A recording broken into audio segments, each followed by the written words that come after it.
This short video will conclude the review of the final lab that we did, and I told you yesterday that I would post a quick video. So I believe we got up to reviewing up to part 5. So I think we got up to here. That kind of looks familiar. So I think we have to review part 6 and then the questions on the back. Okay, so precipitation of ions in solution.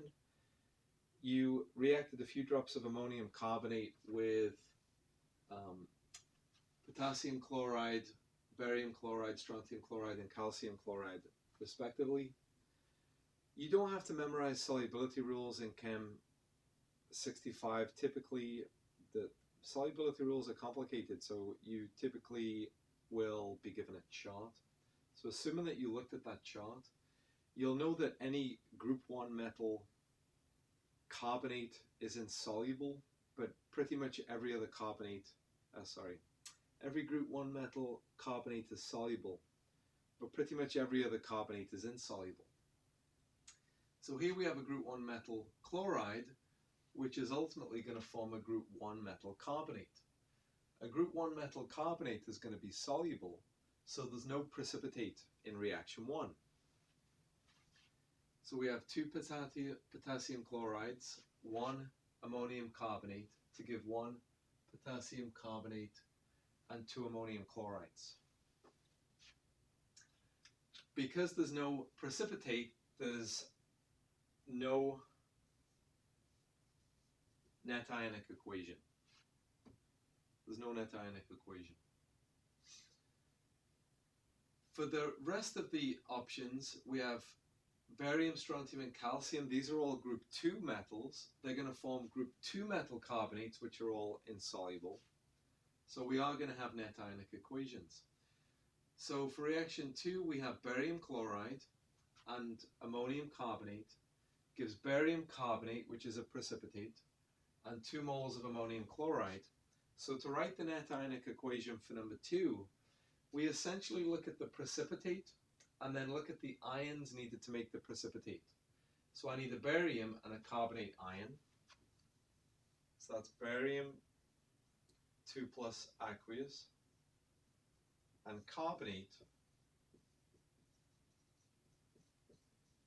to give barium carbonate. So that's the net ionic equation for number 2. Reaction 3, we have strontium chloride and ammonium carbonate. This is group 2, so we get an insoluble strontium carbonate precipitate and 2 ammonium chlorides. So again, we take the ions and the precipitate, which is strontium and carbonate.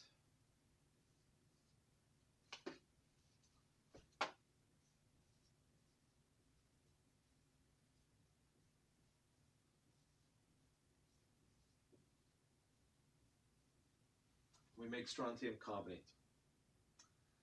Finally, we have calcium chloride and ammonium carbonate. We get insoluble calcium carbonate and 2 ammonium chloride. So to finish this off, we have calcium 2 plus and carbonate.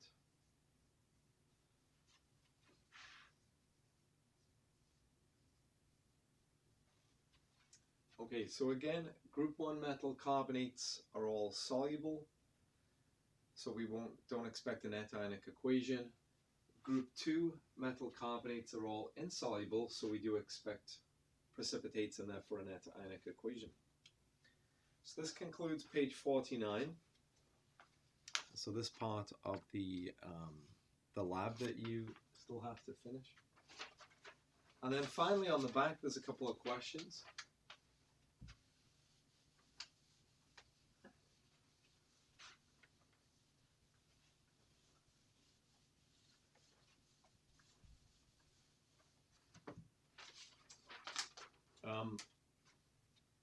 Question number 3 is a typo, so just ignore question number 3. It talks about a flame test, I don't think you did a flame test, right? So I think that's just a bogus question. So it's just going to be questions 1 and 2. So question number 1, are your results in parts 2A and 2B consistent? Do they provide the same results? So if you recall, part 2A you actually did, that was the solubility in water. And then part 2B, I asked you not to actually do, but we commented theoretically that it should just be the opposite effect. Well, same effect but opposite results. So the answer to number 1 is yes.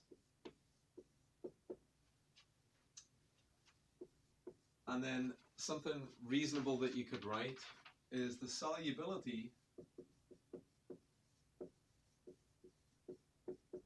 results in water and hexane solvents are opposite because the polarity of water and hexane are opposite. So water is a polar solvent, hexane is a non-polar solvent. So if something's soluble in water, it shouldn't be soluble in hexane. And I think that's what we concluded, that hexane would be the opposite. So our results would be consistent. They would be opposite results, which would be consistent with the fact that the water and hexane have opposite polarity. Okay, number 2, are your results in part 1 and 3 consistent? So this is talking about solubility of water and the conductivity in water. So the answer here would be yes.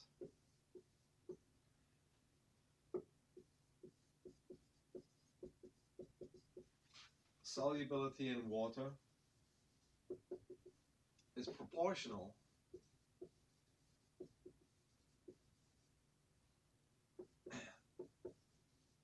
to the concentration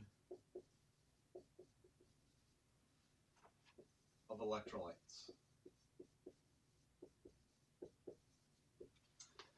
So as a compound dissolves in water, an ionic compound, as it dissolves, as it becomes soluble, it will separate into its ions. The ions are electrolytes, and those free ions separated in solution are what can conduct electricity. So the solubility is proportional to the concentration of electrolytes. Okay, this concludes the lab, and the lab is now due. It was extended to midnight on Thursday of this week.